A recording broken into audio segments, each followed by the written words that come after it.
Do I start now? Yeah. Okay. Okay, oh, well done. You all got here. That's fantastic. Even Paolo's here. Hi, Paolo.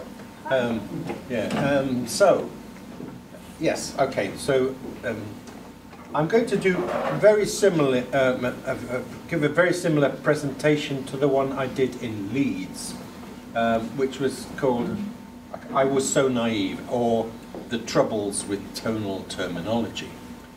But before I do that, I just, so you don't have too many troubles following my garbled English and all my swearing and so on, I'm going to sort of suggest an article that is the best thing I wrote about the troubles with terminology, not just tonal terminology, but also with the terminology to do with form and timbre, and in general, words, descriptors of musical sounds that aren't based on how you produce them, but on how you perceive them.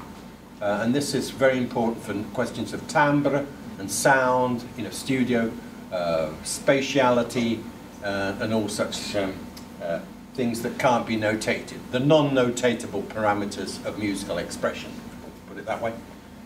So I've written about that in this, click, click. It's online. If you just go to tagg.org, which is a fantastic site, no, I don't want to connect. Go off. I don't know what to think. I come that time.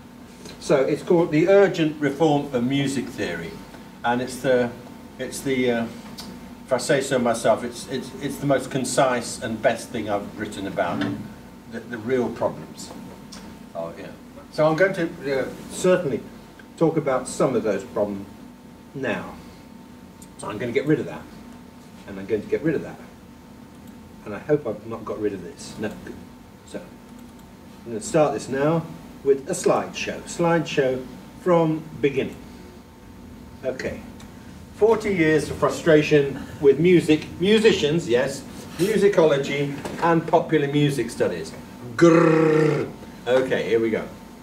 Including music in music studies is what this is about. So I hope to, well, first of all, why I was so naive. It has to do with the popular music studies becoming their establishment. Then the second point of contention I have, why I whine and complain so much, has to do with the Euroclassical establishment. Incidentally, I would recommend this term. It's very useful, Euroclassical. Why? Because there's classical music in other parts of the world apart from Europe. You know, the Tunisians have their nuba. In India, you have the raga music up north, and you have the Carnatic classical music down south. So, and there's Cambodian court music and Cambodian popular music. So, I think it's good to, call it classical music certainly, but it's European classical music, and it's shorter to say Euroclassical than to say European classical music. Okay, that's why I use the term. So, yeah, and there's a problem. I'll do you a 20-minute video about that. So that's half of what I'm going to do is on the video. And then the third one is, the third point I'm trying to raise here are the constructive solutions, which are the demystification of music. You know, you just need a philosophy of music. There's no nonsense, quite frankly. You need a terminology reform, which is what I'm going to concentrate on.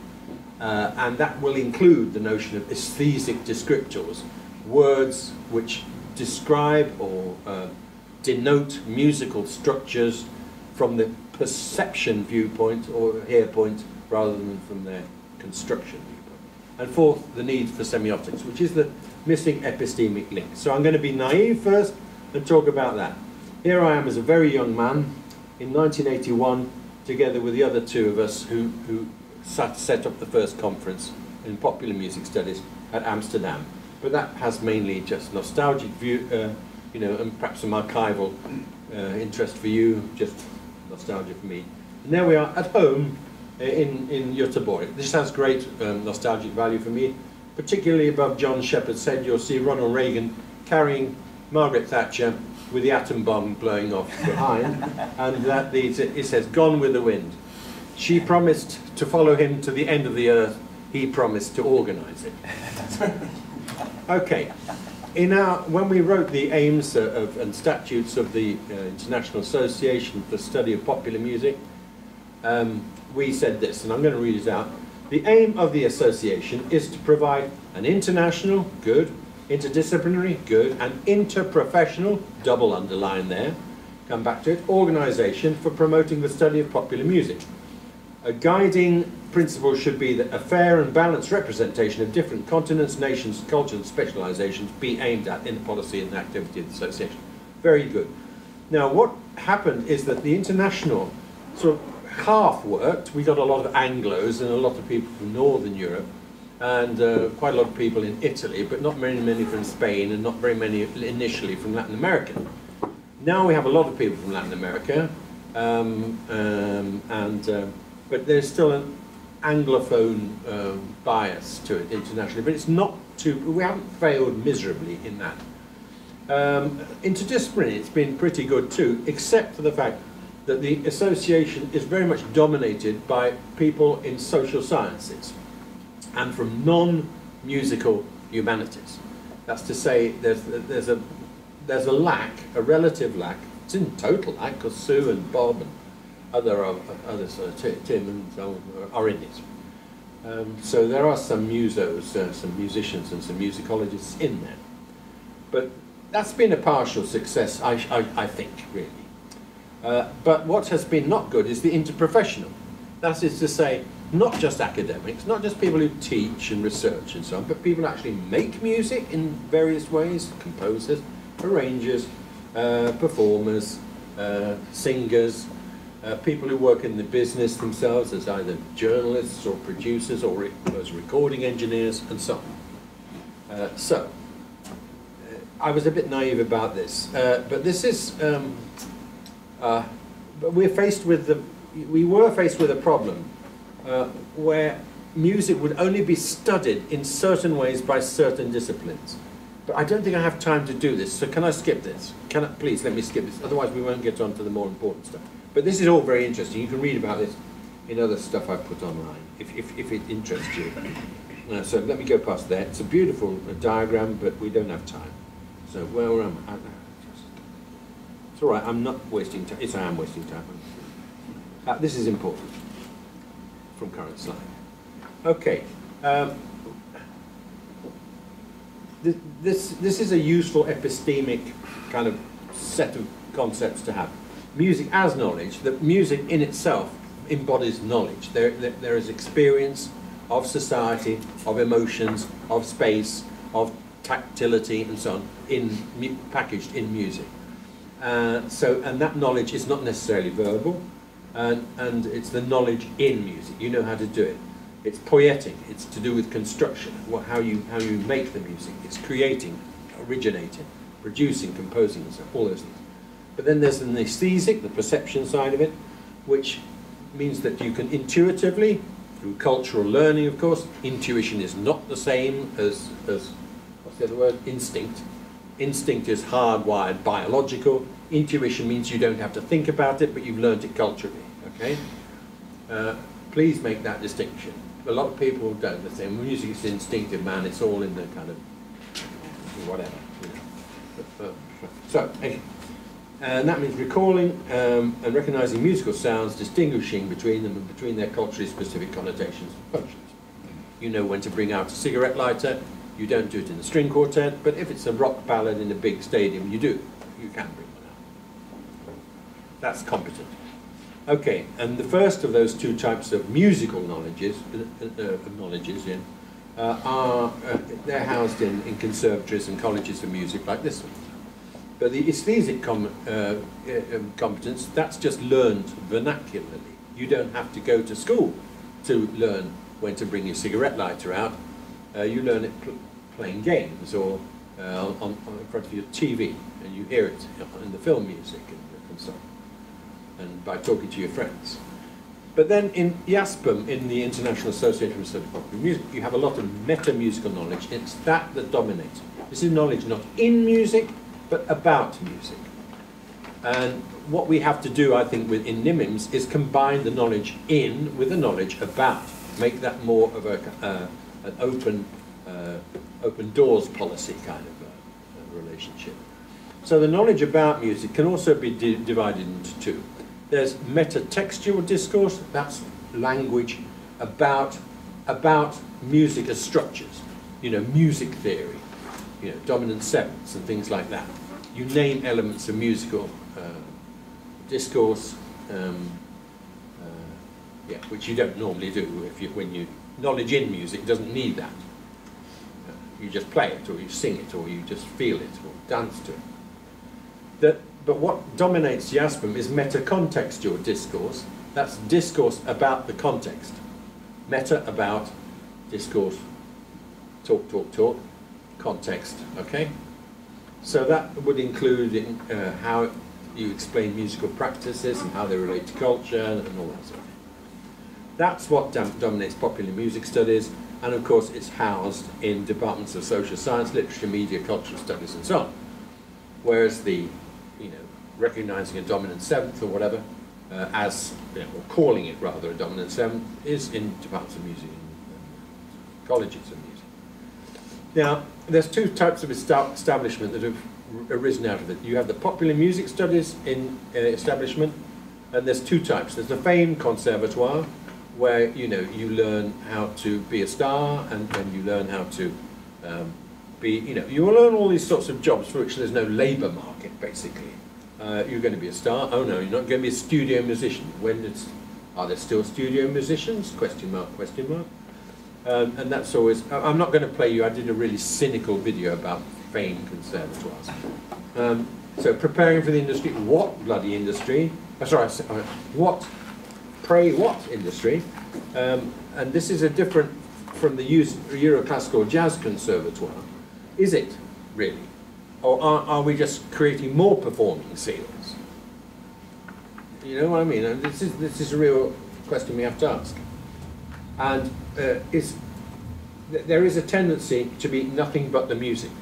The musical practices tend to be quite a lot separated off from knowledge about the music and understanding of how it works in a context. So that's one type of popular music studies establishment. And then there's the cult stud institution, which is at the opposite end of the spectrum, where you had once trendy canons of theory, usually French theory. Nothing wrong with the French, but plenty wrong with the way that those theories were used. And then you get things like people tell you that semiotics is out of date. That's the cult stud institution. They don't like it when you relate the sounds of music to their uses and meanings. They don't like that because they can't have their stupid theories and tell you, you know, that Bourdieu or Bourdieu's not stupid, sorry. Well, you know, Baudrillard, you know, all these others. They'll tell you that semiotics is out of date. It's nonsense. Sorry, I was going to say bullshit, but I'm going to say nonsense. And I've even heard that I mean, I started the Popular Music Association, but I've heard that I have no understanding of popular music studies because I object to this metacontextual discourse all on its own. I have no knowledge of popular music studies. I say no more. That's fine by me. And as Franco Fabri said, we seem to be studying in popular music studies everything but the music. Music has become a troublesome appendage to cultural studies. Unfortunately, that is often the case. Now, that is not just the fault of cultural studies scholars, it's also the fault of music scholars. Because we have developed a vocabulary that is completely useless. I mean, not completely useless. It's far too useless to be useful. And so the institution has caused aesthetic prejudices. So when did popular music enter the academy? If so, if it has, when and how did it, and what were the pre-existing modes of institutionalizing the knowledge versus the imperative interdisciplinarity? That didn't seem to work. Then we had scribal and oral traditions, we had notation and recording, they were quite diametrically opposed sometimes. And then we had historically defined and ongoing traditions, and we had the temptation to replace old musical canons with new ones. So we've had the jazz canon, of course, you know, we all know about the jazz canon, but we now have the rock canon as well. And of course, we can't be inventing new material every year, so we have to recycle. And the recycle in institutions, that means it's less expensive, so they like us more in the administration. So there's a kind of tendency to to be conservative in these areas. We have to watch out for that. Okay. Now I've talked very briefly about popular music establishments in sort of education institutions. Now I'm going to talk about the Euroclassical. Okay. I would, you know, conventional Euroclassical studies are intrinsically ethnocentric. They basically only deal with European, and that Central European music. They're class-centric because they only deal with music of the bourgeoisie and the upper classes between about 1600 and about 1920 to 1950. They are culturally absolutist. They regard them, they do not consider, because they're not ethnomusicologists, the music of other peoples and the values of those musics. And they do not consider there's aesthetic values in any music in our own society apart from that particular tradition. So here are a few symptoms of those points. It's and this has to do with the hegemony of number and the written word in academia, of the scribal and the scopocentric and relative neglect of non-verbal sound. So we live in a tradition of knowledge where the precision, I have to quote Mendelssohn to you here. Mendelssohn said the problem with music is not that it is too vague or imprecise, but, comma, on the contrary, comma, that it is too rich and precise. Thank you, that's Mendelssohn now. He says that. And music analysis, as you probably know from and heard a lot of yesterday, is so rich in information. It's just that the information is not coded in the same way as scribal information, verbal information of any type, or even a visual information. It's a different bag. Music encodes reality and our experience of reality.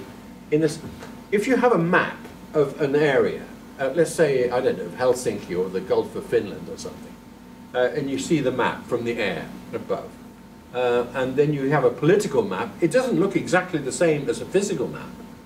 And then if you do a geological map, and you do a cross-section, it looks totally different. And we accept that and say, oh, that's all real. Those are representations of reality. Music is also a totally valid representation of reality. It's just that its cross-section through that experience of reality is totally different from the verbal or the visual. But we seem incapable of taking that on board and of being rational about it. So there's a tendency to privilege parameters of musical expression which are storable in Western staff notation. And that was developed for certain reasons to encode complexities that were in Western art music, and it wasn't adapted to encode the music, the specialities of other music cultures. So the timbre, the inflections that are quarter tones, for example. Cross rhythms are completely impossible to put in there. You know, it looks just confused. And even if you're just writing out a band, a big band arrangement, you know, not only do you have to have transposing instruments, which is ridiculous, you also have to write out ties everywhere. You know, da da da da da da. You know, it just looks ridiculous. So all the time, it's not. That notation wasn't invented to record that kind of stuff, as you saw yesterday when I was trying to do the ornamentations. Okay, so, and now the next thing is that it is very arrogant. Here is from just a few years ago. The University of Liverpool, where I used to work in the 1990s, advertises the following 3 degree courses. A BA course in music, a BA course in popular music, and a BA course in music with popular music. I mean, this is just Amazing. So here we have precipitation. We have rain, hail, and snow. That is all precipitation. So let's go and let's call hail music, and rain is popular music, ethno music, world music, dance music, and so on. And let's, under snow, let's put contemporary, avant-garde, medieval, early jazz, rock, and so on. So we could study music, which would only be hail, and then maybe study a bit of rain, you know, but yes. Right. Okay, now let me go on to some of the very basic problems of denotation.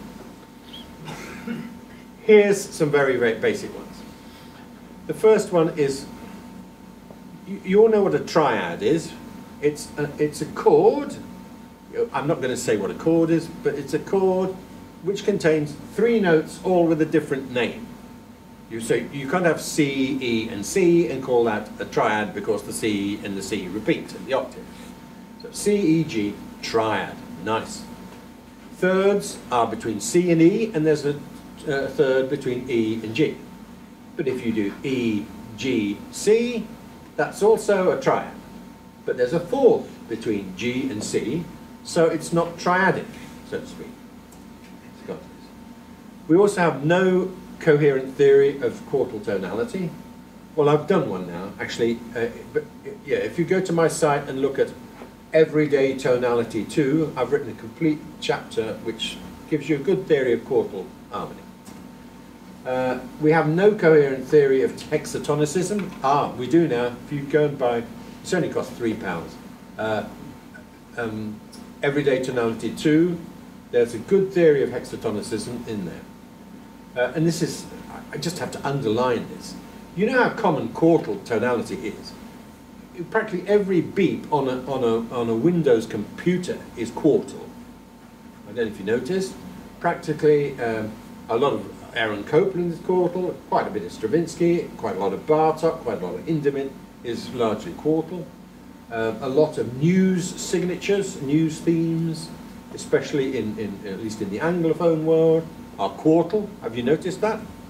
I mean, if you look at library music, I hope you're all aware of the concept of library music or production music, which is music produced for, not for specific film or TV context, but music that could be used. So you have a catalogue there. And if you look up progressive modernity, you know, and corporate, you know, if you want corporate modernity, it's very quartal. I phoned up a company in Blackburn, which is not far from where I live, and asked, could I speak to some of the guys? I want to find out why they've written so much quartal music for corporate modernity. And they said, I don't know, they're not here, they live in London. I said, well, I just wanted to ask, you know, why they've been using certain chords, you know, for modernity. I said, you know, and the guy who didn't know anything about music said, well, I don't know, but they know what they're doing, so I expect they know that's how it's supposed to sound. I don't need any more information than that. Thank you very much. And it sells, you know. So quartal harmony, really important, not just an exception to the rule, but a norm in our everyday society. It's also in banjo tuning. It's also in, oh crumbs, this whole banjo tuning. In everything Ray pentatonic. It goes 1, 2, 4, 5, flat 7. Lots of that. Okay. Yeah, we have a problem here with dominance and leading notes, where the 4-5-1 or 2-5-1 syndrome, which has affected jazz studies so terribly, where you know, I have people, students, who cannot hear a Phrygian final cadence, flat 2-1 or -7, you know, -7 minor to 1, you know, where you've got a flat 2-1 leading note, who can't hear that as final. They don't hear, they think it has to go to 4, and that 4 is somehow the dominant, the tonic. But 1 in a Phrygian, you know, do I have to do this? No, I don't need to do this. Do you want to hear it on a piano? No. You know, everybody knows this, surely. a Phrygian final cadence is a Phrygian final cadence. End of story. If you can't hear it as such, at least be honest and say, yeah, I understand that it's supposed to be a final cadence, but I can't hear it as such. That's fine. We can't hear everything, you know, as they do, you know, the natives do. Oh Jesus! You know, I've got to rush. I've got to go quicker. Sorry. And then watch out for cadence labels. We have a problem. You know, uninterrupted. Oh dear. How shall I do this? If you finish on 6, I'm going to do this. I do have examples of it, but I don't think I have time to play them. So, okay, let's go. Sicut erat in principio et nunc et semper et in seculi seculorum. Amen. Is that an interrupted cadence? Because I've ended on the 6. And if I, you know, is it? No, it's the bloody ending, for Christ's sake. It ends like that. It's in 2 modes. It's bimodal. Oh, but what key is it in? It's bi-bloody modal. Get a grip. Grow up, you know. Not everything has to be always in one key. My favourite example is this. When I played, you all probably know, I hope you all know, the Dark Side of the Moon, Pink Floyd album, and the track called Great Gig in the Sky, where it goes between E-7 and an A, or is it G? Oh no, it's G-7 and C. It goes to and fro between them for over a minute. There's a piano. Do you want it to do it? Yes, play it. I should pull out the wires.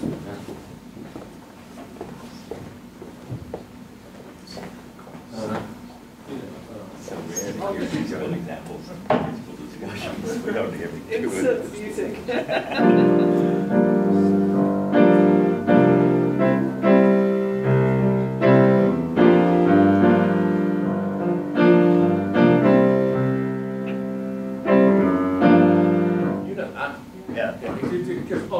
Ages. And I asked the students, well, what key is that in? You know, and they say, well, that's a 2-5. But there's never any 1. The 1 never comes. It's not a 2-5. You don't. We're so brainwashed into Schenker and stuff that we think it's all got to go to 1. This teleological yearning for 1, we have to get over that, folks. It doesn't have to go to 1. So, but is it 2-5? Well, no, the only key that piece really rests on at all is B minor. Yeah, that's a bit of a long way away, folks. So, and I remember asking a great guy in Italy, I said, Piero, what key is this in? Philip, I don't know. It's in this key. And he plays the 2 chords. That's where it is. And it's exactly that. That is where it is. It's in the key of going between G-7 and C. That's the key. So we don't have to worry about, you don't have to name a tonic for everything. So, said that now. Okay. Oh yes, we have a lack of terms describing unnotated parameters of musical expression. Timbre, vocal persona. I mean, some of the students come up with brilliant things like the nervous, hiccuping teenager, the suicidal student. You know, these are kind of goth-sounding vocal persona figures. And my favourite is the Celtic folk virgin. Yeah, I'm sure you know. You can think of examples. But these are really useful, frankly. Okay, so let's play the video now. I might have to cut bits out of this video. But let's have a go, because it's more interesting. Watch this.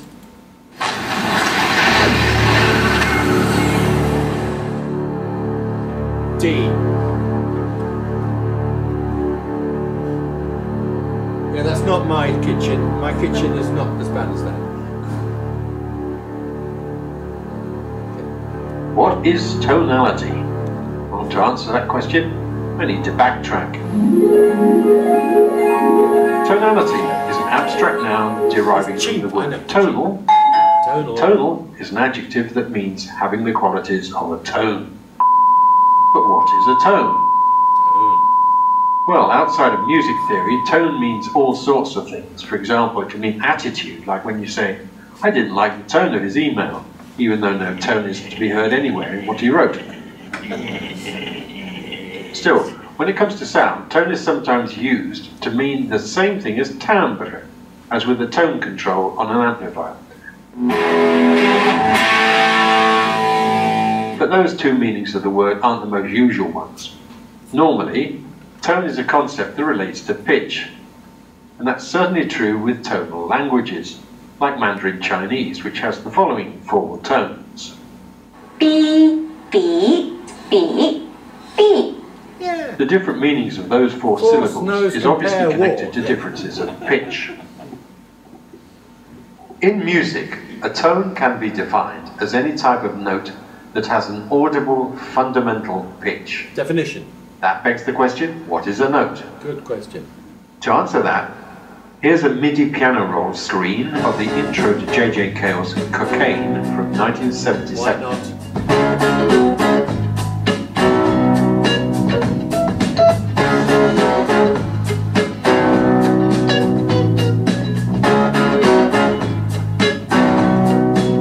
It shows every minimal event of what is played. Each event can be very short, like the individual hi-hat hits, or it can be longer, like the guitar chord on B. In MIDI, those minimal sound events are called notes. Notes, folks. Now, some of the notes in this extract are tones because they have an audible fundamental pitch, like in the bass part. Japanese school. But other notes played at the same time are not tonal. They have no audible fundamental pitch.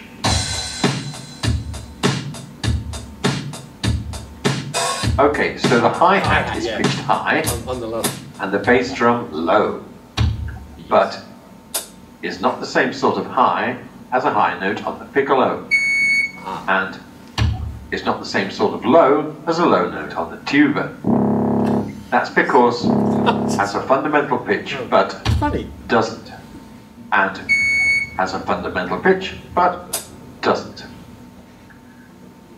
Tonal notes, tones, can be named and notated on the stave because they have a fundamental pitch, as with the guitar part here, while the drum kit notes have no pitch names and are notated on a special percussion stave. Why can't we have simple? Mixing life simple. To summarize, in music, a note is a discrete minimal sound event. A tone is a note with audible fundamental pitch. Can we agree about this? All tones are, in other words, notes, but not all notes are tonal. That's okay. Tonality is therefore basically the quality of being tonal or of having a tone or tones. But it has another meaning, because it can also mean the way in which tones are configured in a given style of music or in a given musical tradition. What time do I stop, Bob? And that's like the meaning of the word language. Hallo, ik ben Mr. Sneep. You see, language can mean both the general phenomenon of humans using words, and it can mean the way in which a particular community uses a particular vocabulary of words, you know, like the English language, the French language, like Chinese and so on. And it's in the same way that tonality can also mean a particular way of configuring tones, as in the sense of a tonal idiom.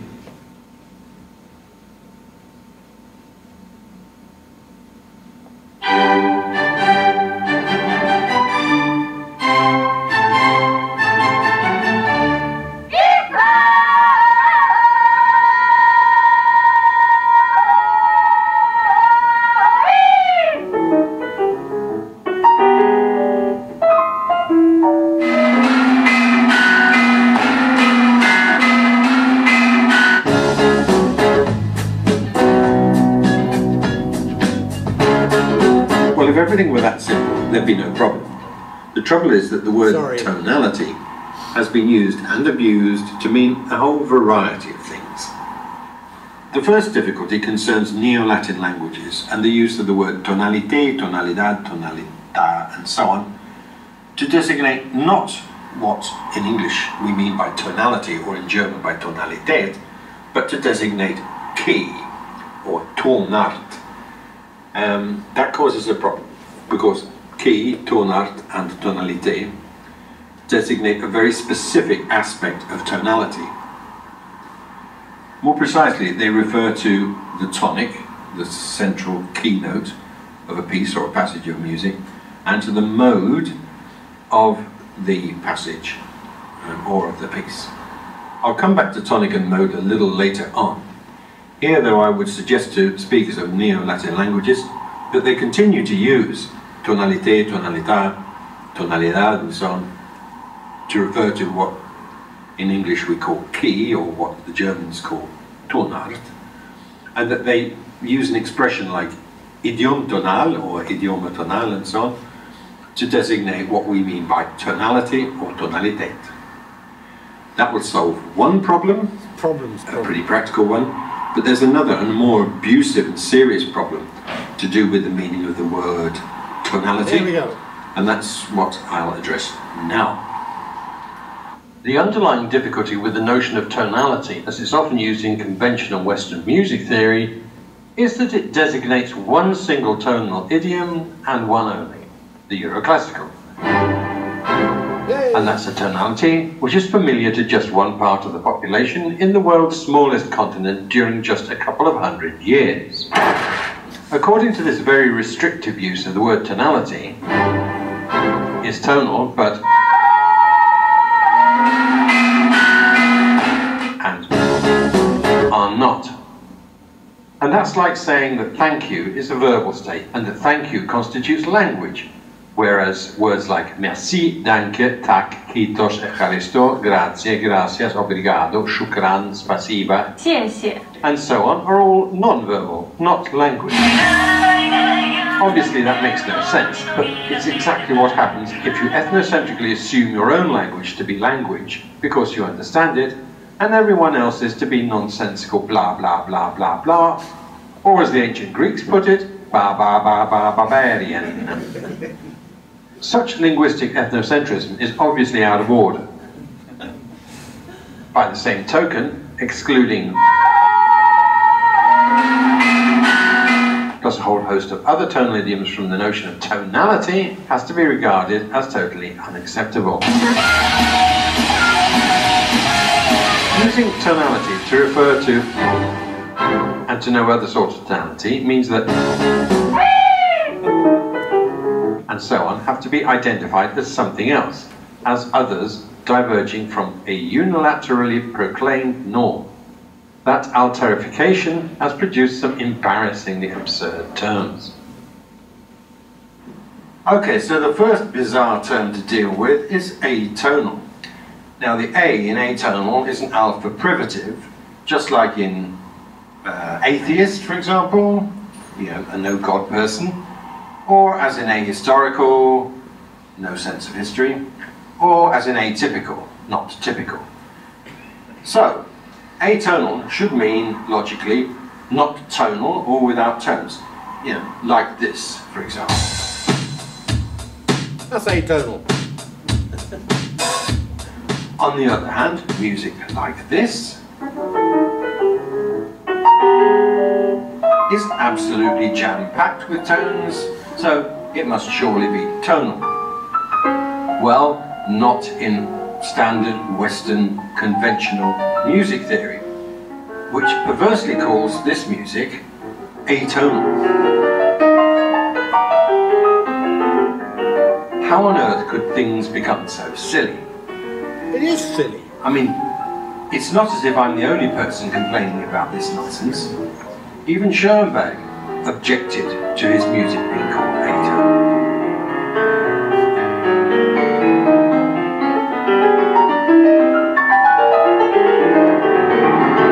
The only plausible explanation seems to be that conventional Western music theorists have managed to confuse tone with tonic. I'll explain. It's as if the main reference tone in a piece of music, its keynote or its tonic, has been mistaken or confused with any old type of tone.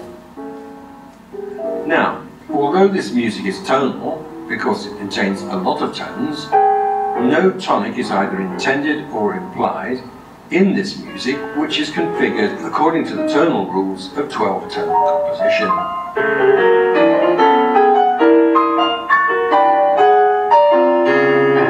So, the music is therefore not atonal, but either atonical or non-tonical, because it's characterized by a lack of tonic, no tonic, not by a lack of tones. It contains loads of them.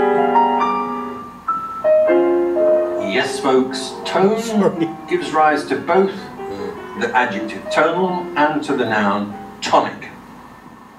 And just as clinical things happen in clinics, just as tropical weather occurs in the tropics, and just as rhetorical devices like this just as occur in rhetoric, tonal music featuring a tonic is tonical, and tonal music without a tonic is atonical or non-tonical. Simple as that. Similarly, just as the noun music gives rise to the adjective musical and to the abstract noun musicality, the noun tonic gives rise to the adjective tonical and to the abstract noun tonicality. Why not? It's like this linguistic pattern in English. You have physics, physical, physicality. Abstracts, each with a in which tone as tone first define the word mode.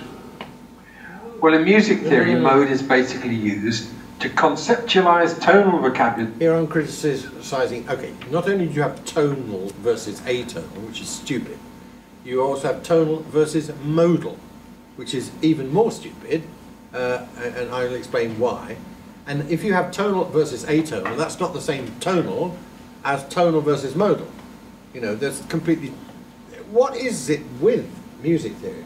Please. And its configuration. So that's to say which tones occur in the music, which ones are more important, which ones are used more often, or are highlighted more than others, and so on. Sorry about this. To make this rather abstract definition a bit clearer, here are 6 melodic extracts, each with a clear single tonic, and each using a clearly different mode. Are you going to Scarborough Fair? Celtic folk version. No. Parsley, sage, rosemary, and thyme.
Well, I hope that was all clear enough.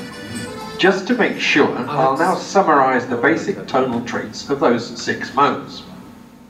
This is too easy. Extract number 1 in the montage, Scarborough Fair, was heptatonic, and in the Dorian mode, whose scale degrees are 1, 2, flat 3, 4, 5, major 6, and flat 7.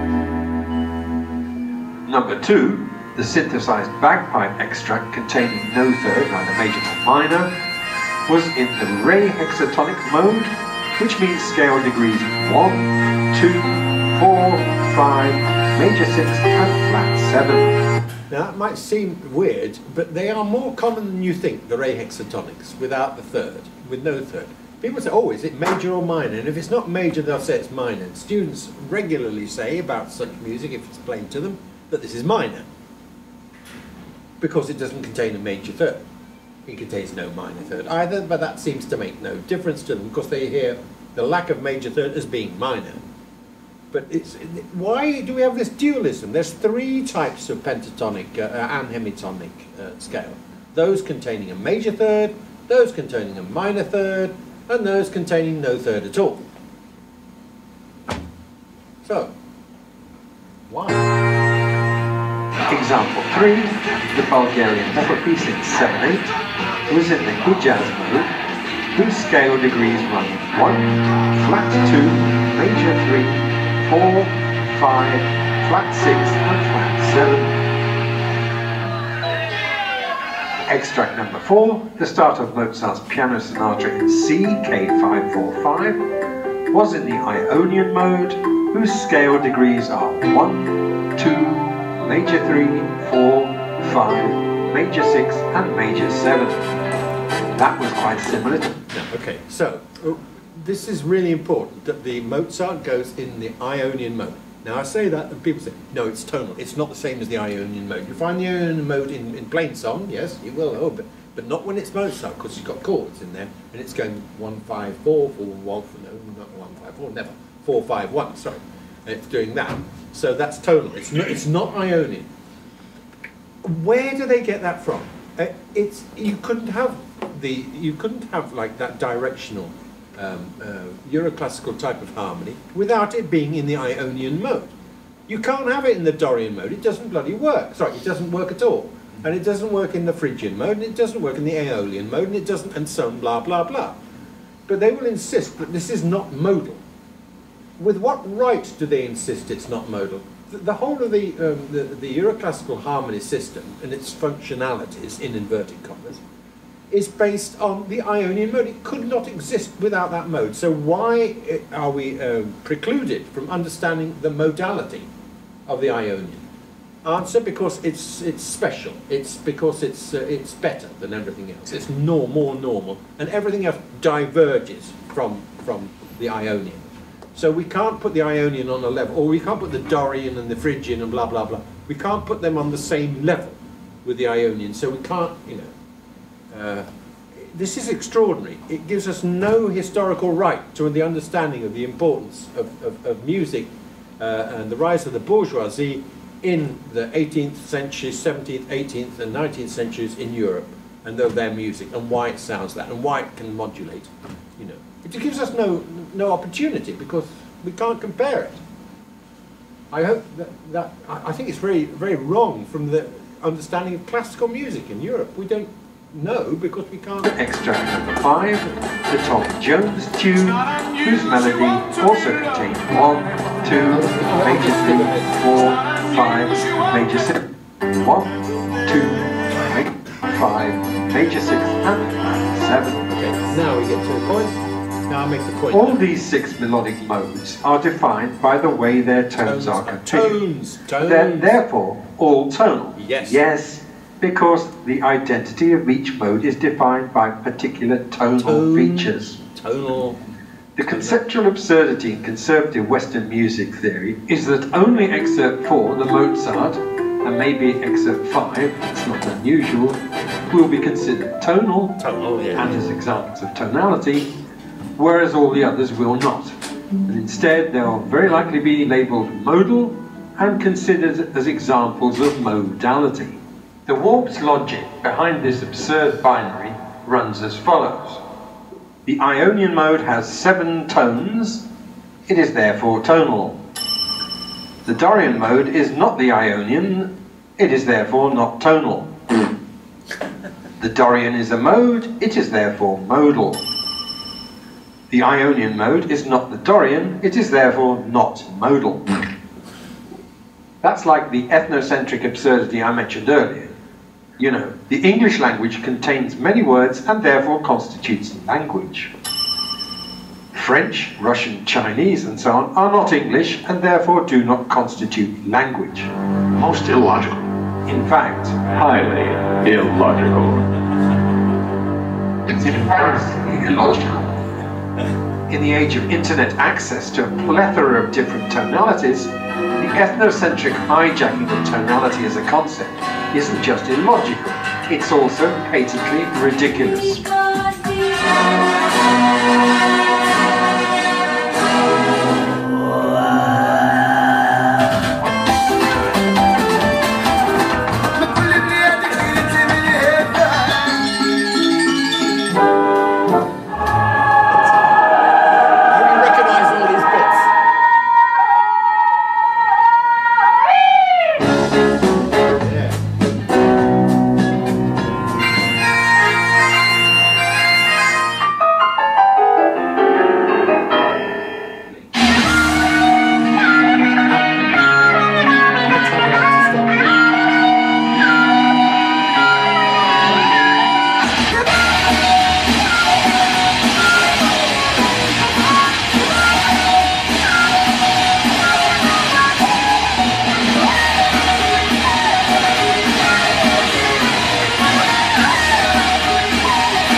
I just love doing titles, end credits. I just love them. So, and the point is here that this is a real problem. I heard only two yesterday. I heard only two tonalities, by which they meant Euroclassical tonality. But I think it is good if we can start saying Euroclassical tonality instead of just tonality, assuming that none of the others are tone of tone. You know. And if we can start talking about the modes, the ion. Okay, the other ones I wanted to mention, I see my time is running very short here, was the problem of triads and thirds. People will talk about triadic harmony. Well, obviously, we can't talk about triadic harmony if by triad we mean a third. Rather, we have to distinguish between third and triad. Let me see if I can get there, if it's in here at all. Problem is it's initialized. Did I do this already? Yes, we did. Just let me go down. Yeah, good book that. Excellent book that. Yes. Okay. Now I'll just say it. If you have the notes C, E, G, that's a triad. That's a common triad of C major. And if you have E, C, E, G, C, that's also in first position, first inversion. They're both triad. They're both triads. But if you have C, E, G, B flat, a C7 chord, that's also, it's not a triad, it's a tetrad. It has 4 different notes, named notes in the chord. It's a tetrad. If you want a C9, it's a pentad, and so on and so forth, okay? So if you had a tetrad, but then you have C, F, B flat. That's a nice quartal chord, or F, B flat, C, quartal chord. Or C, D, G, good quartal chord. Those are just as much triads as C, E, G. They've got 3 differently named notes in them. So, but they're quartal. They're quartal triads, okay? They are triads. Yes, sorry, they are. You want a quartal tetrad would be C, F, G, B flat, okay? For example. Are you with me on this? So what do you call C, E, G, B flat? It's a tertial tetrad. It's tertial. So we have to talk about tertial harmony rather than triadic. And functional harmony is just ridiculous. Please don't use that word, because as you can read in the chapter on chordal harmony, they have functions too. They have, chords have also continuations, implicit continuations, depending on what context they're in. So, we have to stop this incredibly ethnocentric assumption about tonality and about we have to, please can we grow up and call triads triads and thirds thirds, and chords characterized by their inclusion of intervals of the third. You stack the chord in thirds. That's a principle of naming. That's a tertial stack. You can have quartal stacks based on fourths, or their inversions. So 1, 2, 4, 5, flat 7. You know. Do you see what I'm saying? So you can have a quartal triad, you can have a tertial triad, you have a tertial pentad, you have a quartal pentad, and so on. We need to make this clear. Oh, I've got to stop, haven't I? If you want to have any kind of No, discussion, I don't. Well, I was going to play my favourite to them because it's not only in terms of terminology, tonal terminology. It's also in terms. I did mention the aesthetic and the poetic descriptors. How we ought to be able to develop ways of talking about musical structure that aren't based just on how they're constructed from a conventional music making viewpoint. But we have to. There's also the matter of form, and I was going to play you a video because it's such a good video. It's my it's actually 7 minutes, but I'll find it immediately. Oh, it's not there. Oh, is it not there? It is here. I know it's here because I put it on here. It's called Midsound, or just a minute. Just don't panic, Phil. Yeah, I'm panicking. It's not there. Can't see. Well, I won't do it then. Okay, I'll end with something else. It's online. You can go to. Everything's online. It's called Form and the Night Doctors. My basic argument in that is that we assume that form in music studies only consists of the structure of episodic events, the order of events. You know, you have like 20 seconds of this, or you have like this, the A theme and its development, then you have the B theme, then you have a bridge, and then it, you know, we just talk about form meaning an order of events thing. But in the now, most of the music I've dealt with in playing pop and rock and so on has been much more interesting in the now, you know, in the extended present. Okay, extended present is one of the most important concepts, I think, in music theory. It's between 1 and 8 seconds, it varies, and it's about the same amount of time as taking 2 or 3 steps, or as breathing in and then breathing out, or of a short gesture, you know, like this, or down, down, down, down, down, which is 3.6 seconds. Okay, so and it's stored in a different place in the brain. It's like your RAM, you know, it's not your hard drive. So you want to recall sort of old stuff, you know, that's more than 8 seconds old. It's in a different place to what you have to keep your legs walking. You know, to put your left leg in front of the right leg, and then vice versa. Or, you know, many of these functions are done in the memory storage is immediate, for immediate recall. And the phonological loop, which, if you say, Kyra, would you say something and I'll do a phonological loop on you? I don't know what I could say. Such notice, just don't know any idea. You see, it's very annoying. She'll hit me if I do that again, quite rightly. But it's something obviously that we are capable of doing. We can hear reflections we can produce reflections of what we hear and of what we say ourselves. I just heard in my head what I just said. I'm still hearing it now. It's embarrassing me. But this is like a kind of neurological reality.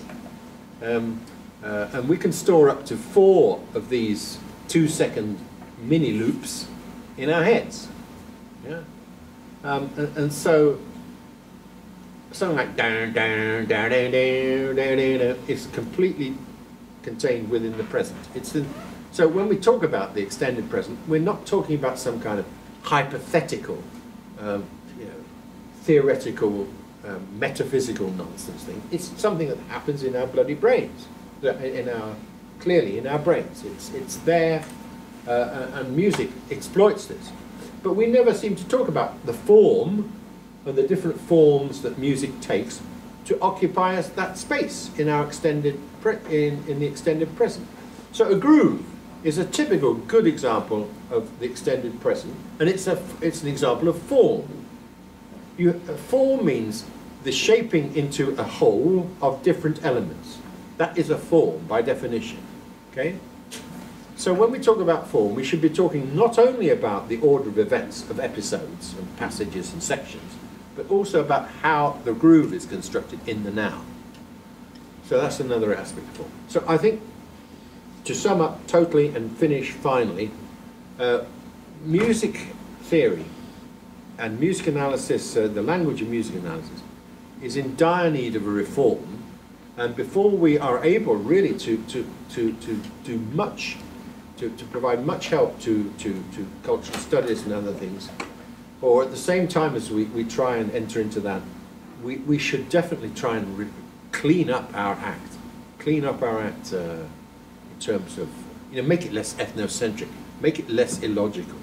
Give the kids that come into school a chance of understanding how things work, instead of confusing them with a lot of bullshit. I was going to say bullshit, but I'll say nonsense, okay?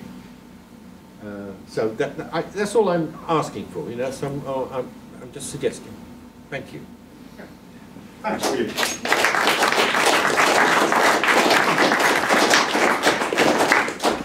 Right, I'm sorry, we are going to have some sort of discussion anyway. So please, do you have anything to ask or comment? I think some of the things might sound controversial in the beginning, but... I've got a question. Have you received much resistance yet? Yes. Because there's so much entrenched, these terms are used with us, but especially this tonal thing. I mean, I'm completely in agreement with what you're saying, but it's just that that's the way people have conceptualized this.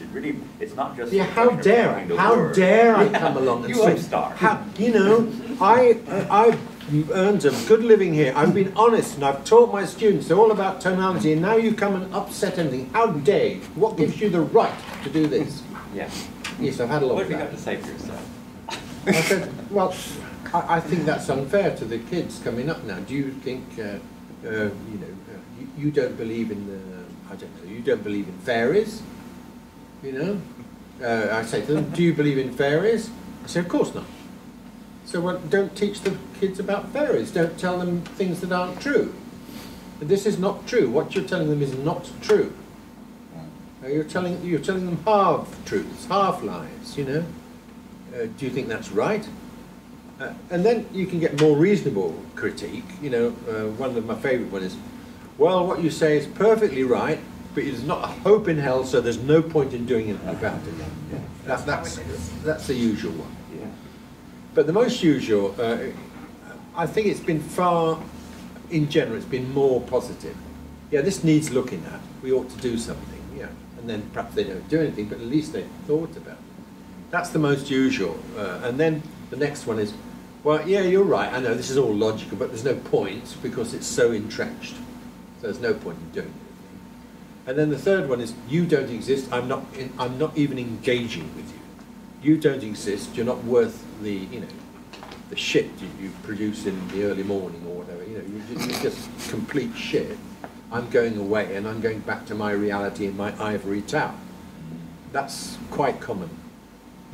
I'm not engaging with this. It's so ridiculous. It's so preposterous what you're saying, Tagg, that I'm not engaging with this. We've been perfectly all right up to now, so what? Just ignore him. Just ignore him. Plenty of that. Anything else? Yes, Sue, please. I think when you come down to questioning assumptions, you will face adversity because people don't like their truths destroyed, particularly if they've built their careers around them. Or, the conceptions, if you have your conceptual framework taken away from under you, that can be quite frightening. Yes. But I've just had a mini epiphany in your talk, because I was taught by someone, I was self-taught, and I learned jazz and popular music through picking things off recordings and jamming, but then I decided that I needed to get qualified, so I did the other way round. So I went to Conservatory to do a postgrad in jazz, and there was a functional harmony course by someone who was absolutely brilliant musician, who did say things like explanations. they might be very good, but they're not necessarily the truth, and would say things like, why do we say higher on the piano keyboard when it's to the right, you know? So he did question those things, but when I took a pop song that I'd written to him and said, I don't really hear this 2-5-1 thing, I don't understand what functional harmony is. I actually had that session and said, what am I doing here? I don't know, what have I done? So I gave him my lead sheet and said, you know, I wrote it out and said, what did I do? And he went, well, it's not actually functional harmony. You've gone blue, green, blue, green, blue, green, red, yellow, red, yellow. And I've just realised that I was doing the Pink Floyd G minor C thing. So they, it's just like, oh, yes. But I mean, I think it's great to know about 251 or 6251 or 36251. It's fine. You know, that's really useful. But it didn't fit with what I was being taught. That's right. You know, to assume that going anti-clockwise around the circle of fifths, you know, towards the final cadence with God, is sort of like the only way things progress. Basically, it's an awful assumption to have about all music. You know, it's just so I'm not I think it's really useful to know classical harmony, if you're a classical harmony. I found it useful, but I had that dislocation of, well, that doesn't fit with that explanation, like you said, wasn't necessarily the truth. No, it's not. Well, I think Piero, my friend Piero, was right. It's Philip. It's not. It's in those two chords. That is the key. That's where it is. Yeah, I have just a brief comment about the importance of naming things. It might sound trivial. How do we call things, basically? But as those of you who were yesterday present, Juha Ojala talked about how we perceive things as a child when we cannot speak and so on. It's sort of a clear perception without words, basically. But after that, when we learn language, we start naming things. And you have learned English, I have learned Finnish. The way we call things changes this basically. It changes the way we are perceiving things. Yes. Absolutely. And that goes with music and music theory as well, spoken language.